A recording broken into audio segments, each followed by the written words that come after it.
We are live, ladies and gentlemen, and for the rest of the hour, as long as his cell phone holds out, he's over in Europe. Neil Fallon is the frontman, lyricist, and occasional guitar player for the rock band Clutch, who's been around since 1991. Yeah, when I first heard, I don't know, 5, 6 years ago, Escape from the Prison Planet, I was like, and then I went and found out what year it came out, and I'm saying, wow, these guys are really on the same page. I didn't come out with Prison Planet until 2002, so maybe that song influenced me somehow. And the band's been around for 15 years. And it's just awesome, and he's with us.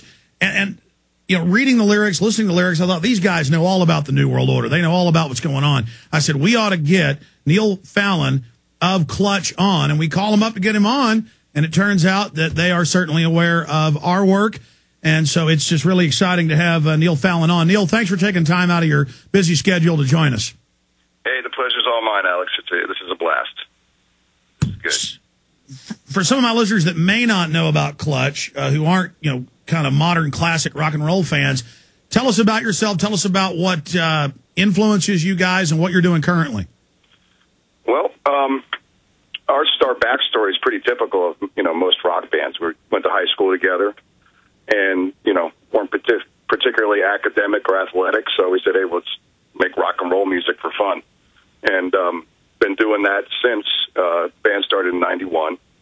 And, you know, it's great. You know, I get to jam with my best friends and go out on the road and play rock and roll music. And right now we're in Hamburg, Germany on tour. And today was a wonderful day. Got to see the sun for the first time in about 3 weeks. And got another week left and then head home. And supporting a record now called Strange Cousins from the West. And that's basically the Super Reader's Digest version of what's going on. Take that song, 50,000 Unstoppable Watts. You're talking about the information. What is that song about? Well, the literal kind of genesis of that song goes back to where we rehearse in Frederick, Maryland. And in Frederick, Maryland, it's where the Fort Detrick Army Base is. And they do a lot of chemical weapons research and storage there. And it's only a couple miles from where we work, so it's a pretty heavy presence. And coming back from practice, listening to the instrumental version of that song, I passed the bass, and I was going to the beer store, and there's a lot of ham radio antennas that I think probably go back to like civil defense in the Cold War, and that's where the chorus came from. Anytime I write a song, I always kind of have a backstory that maybe won't be apparent in the lyrics themselves, but I think a lot of lyrics kind of talk about maybe the individual feeling somewhat helpless or fed up with powers that seem to be out of his or her control. Absolutely. And, I think this song isn't an exception to that rule. Your political views, I mean, break those down for us, because, you know, the lyrics are really powerful, and I was pleasantly surprised to find out you guys occasionally listen to the show when you're out cruising around on the tour bus. Yeah, we there was a pretty particularly when we were in the van. Excuse me, Tim, our guitar player, would download the podcast, and we would listen to it because you got plenty of time to kill. So that was a good thing. So politically, you know, I consider myself a moderate, and I know in the U.S. that's not a popular thing because it kind of implies that you can't make up your mind or you're intellectually lazy. But the extremes to me, whether it's extreme left or extreme right, it's just an easy way to think. And it's a lot harder to kind of sift through everything and create your own opinion. No, I totally agree with you. I call that shattering the left-right paradigm, that the whole left-right thing becomes the entire universe of debate instead of, hey, I'm not looking at this entire system that you've laid out in front of me. I want something more. Is that what you're saying? Yeah, yes, I think so. It doesn't really matter to me who's in the Oval Office or who controls the Senate or the House. You're given a binary system of thinking, and it really disturbs me to hear the rhetoric that's going on in the country today. You're you're a socialist or you're a capitalist is dumbing it down so much that the public, the mob, is turning on itself. Absolutely. And the elite are laughing all the way at the bank because they're not getting looked at. So I really, the New World Order to me is a lot like voodoo. It gets its power from a belief in it. And these people are just people. They put their pants on one leg at a time, just like you and me. And I think sometimes the lyrics can reflect a paranoia, but I think it's important to be able to turn paranoia on and off. Because when you become a slave to it, then rational thought goes out the window. Well, I agree with you that the controllers, just like our last guest was talking about, government buildings are these big imposing structures. You've got to go up the steps. They're built like castles against the people. When they play Hail to the Chief, they point their cannon at you. It's all about they're the authority, they're invincible, they're gods. But you actually look at a G20 meeting of these bankers, they're a bunch of pot-bellied demons. They're not invincible, and if we discover that they're not invincible and come together as the people, instead of being turned against each other, if we come together as black, white, Hispanic, old, young, and stop fighting with each other and start talking about liberty versus tyranny, we're going to win this thing.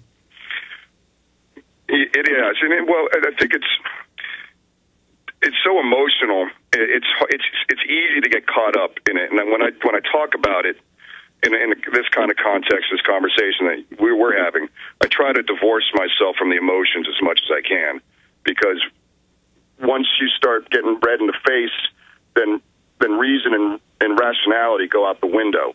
And as you know, this subject is pretty nebulous. There's a lot of people with ulterior motives.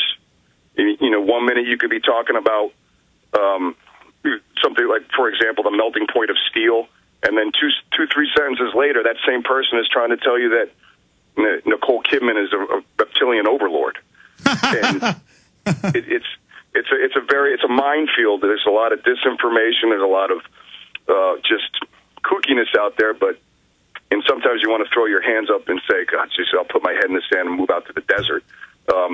But that's really not an option, is it? Wow, that's a heavy point to make, because I try to stick to what I can prove, and I've seen the mainline system, when they do cover conspiracy issues on TV or radio, they like to mix chupacabras, space aliens, things that can't be proven but are interesting, in with the private Federal Reserve. And so it's easy to just like sports or like women or partying, and the whole world's designed to make you not want to look into reality, because the full spectrum of reality is a lot more confusing and wild and a minefield, as you said, than just the tiny spectrum of Leave It to Beaver and America's all fine and everything's dandy. I mean, nothing is ever easy. Nothing's simple. It's always more complicated. We live in a world where going back to the idea of socialism and capitalism. Those are European 19th century socioeconomic theories that I don't think, in the way that we understand them, are applicable today, because the world is changing so quickly. Once you define something, it's changed, and it's kind of like trying to grasp at water, and it's going back to what I said, it disturbs me to see people kind of cashing in on keeping people busy thinking that way.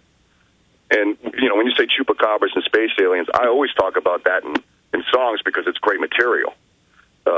These are characters of our myth-making process as we live. But at the same time, I think there's a seriousness to it. Sarcasm and humor is a great weapon, and bullies don't like to be made fun of. So, I don't see myself as an expert in any subject. I just have a lot of questions and no answers. Sure. And, I mean, we have David Icke on in People, because I believe David really believes what he's saying.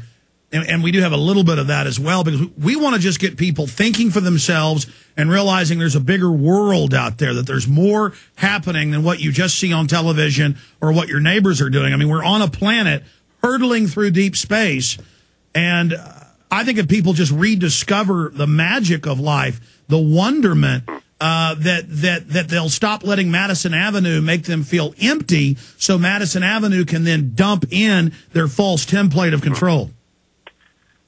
This is true. I mean, I think in rock and roll, I mean, it's theater, and I think that all the world is a stage is an awesome analogy or parable, if you will. That the easiest thing to do is to shock people. Bands make a living doing that sometimes. The easiest thing to do is to scare people. It's much harder to kind of engage people in an intellectual process. And, maybe that sounds a bit too academic, but the world's not going to end in 2012, I'll tell you that much.